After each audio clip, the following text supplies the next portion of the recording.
төрийн ордон те спортоор тогтмол хичээл гэдэг юм нэртэй сэдвтэй хилцүүл болж байгаа маань.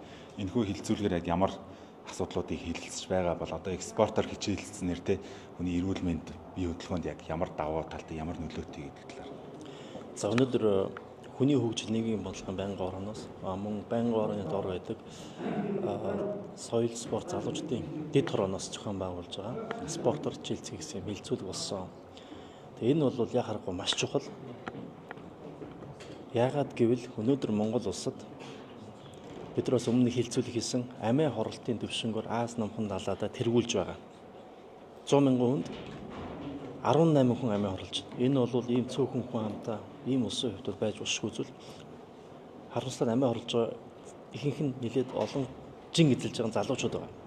За хоёрт нь сая судалгаас гарсан байна. 3/1 нь огт хөдөлгөөн хийдэггүй. Хөдөлгөөн хийдэггүй дотроо 18-аас 24 насны залуучууд олон байна. Жингийн илүүдэл 2 хүний нэг нь байна. Бүр залуу эд 20-од насны залуучууд жингийн илүүдэлтэй байна. Нэг бол жин хүрэхгүй тураалтай маягийн болчихж байгаа. Тэгэхээр энэ бол бид нар яг нийтийн биеийн тамир спортын асуудалд арай өөр өнцгөр хандаж хүртээмжийг нэмэхгүй болохгүй нэ гэсэн дохио юм байгаа юм л да. Яг энэ дээр өнөөдөр уулзж байгаа тэр хилцүүлгээр бол спортын холбоод яам агентлагийн газрын дарга нар хилцүүлэлд оролцож байна. Тэгээ гол санаа нь юу гэхээр цаашдаа зүгээр яг өнөөдрийн Монгол улсын төвшөнд саяын асуудлуудыг шийдэх хэрнээ биеийн тамир спортын хөгжлийг зөвхөн олимпиас алтан медаль аваад тэрийг тойрч хэдүүлэхнээ баясдаг биш. Нийтээрээ эрүүл байх, жингээ зөв байлгах, зөв хооллох.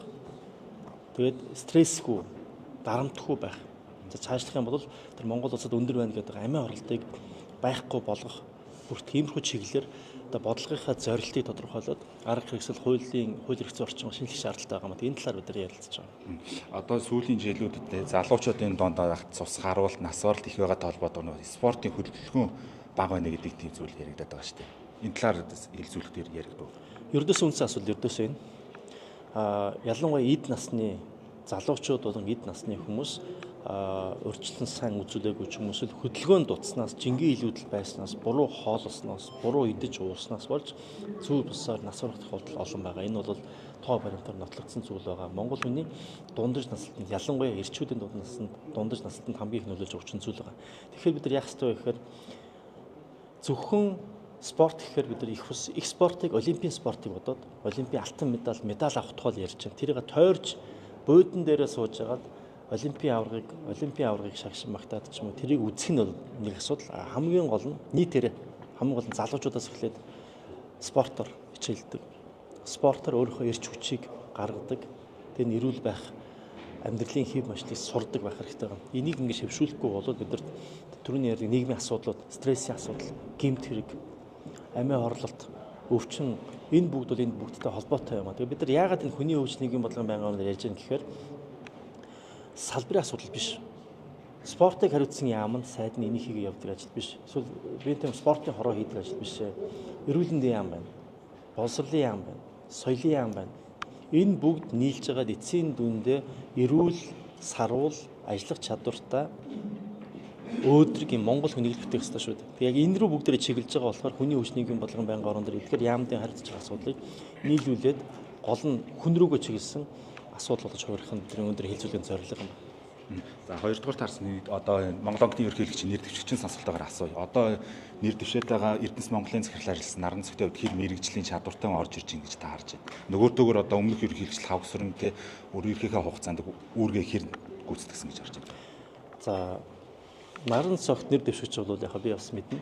Энэ салбарт удаан ажиллаж байгаа төр болгон хувийн хвшил энэ бодлогын төвшөнд удаан удирдах ажил хийж ирсэн туршлагатай Монгол Онгоцны ерөнхийлөгчийн ажлыг бол хангалттай хийгээд ирэх болсон үчин гэдэг бол эргэлзэхгүй байна.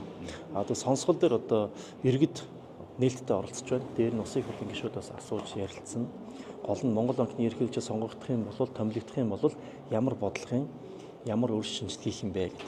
Энэ дээр бол яг одоо асуултууд байна. Жишээлбэл төсвийн бодлого мөнгөний бодлогыг яаж уялдах ёстой юм. Одоо бол төсвийн бодлогодоо төсөвтөө чирэгдсэн байдалтай явж байгаа энийг бол нэр дэвшээс асуух ёстой.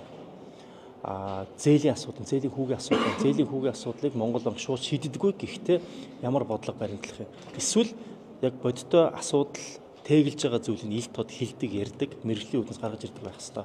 Гэх мэтлэн олон асуудлууд байна. Одоогийн ерөнхийлөгч бол Монгол банкны хэрэн зүйн санхүүгийн салбарын төвхөнд Монгол банкны ерөнхийлөгчийн томилогдод хугацаагаа дуусгасан цөөхөн нэр дэвшигчийн ерөнхийлөгчийн нэг байгаа. Хэвчлэн улс төрийн зорилгоор ямар нэг шалтгаанаар бид нар өмнө нь огцруулдаг байсан. Ямар ч сан тухайн цаг үе нөхцөл байдалтай бол таарад мууг ажилласан гэж би боддог. Бүрийрхээ дуустал нь ажиллахныхаа одоо эдийн засгийн нөхцөл байдал үзүүлэлтүүд бас таарах юм байна гэдэг дээр бол хав сүргийн ерөнхийлөгчдөр бол баггүй шүүмжил явдаг шүү дээ. За Монгол банкны үндсэн үүрэг бол төгрөгийн тогтвортой байдал.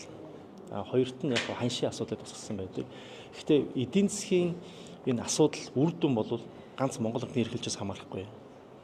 Асар олон хүчин зүйл байгаа. Хамгийн чухал нөлөөтэй нь бол яг би шулуухай хэлэхэд бол улс төрийн зорилготой санхүүгийн шийдвэр гаргаж байгаа явдал. Одоо төсөв байна. Төсвийг зохисгүй газар нь тохиромжгүй цаг үед нэмдэг, хасдаг. Бид нар тэрийг мөчлөг дагсан гэж ярьдаг. Мөнгө орж ирэх юм бол нүүрсний үнээсээ мөнгө орж ирэх юм бол тэрийг зардаг. Байхгүй бол үр тавьдаг. Иймэрхүү байдлаар явж ирсэн нь олон жилийн турш явж ирсэн учраас бид нар санхүүгийн байдлаар улс орон нэг тийм сайн босхгүй байгаа юм. Энийг бол Монгол банк тодорхой хэмжээгээр зохицуулах үүрэгтэй. Гэхдээ яг бүрэн хариуцах боломжгүй юм. Тэгэхээр яг засгийн газар Монгол банк төсвийн бодлого буюу мөнгөний бодлого хоёр хоорондоо маш уялдаатай байж тэгсэн хэрнээ хоорондоо бас хит хутгалдахгүй хараа тус байж энэ үр дүнд хүрэх юм байна. Тэгэхээр зөвхөн Монгол банкны ерөнхийлөгч биш засгийн газраас маш их хамаардаг.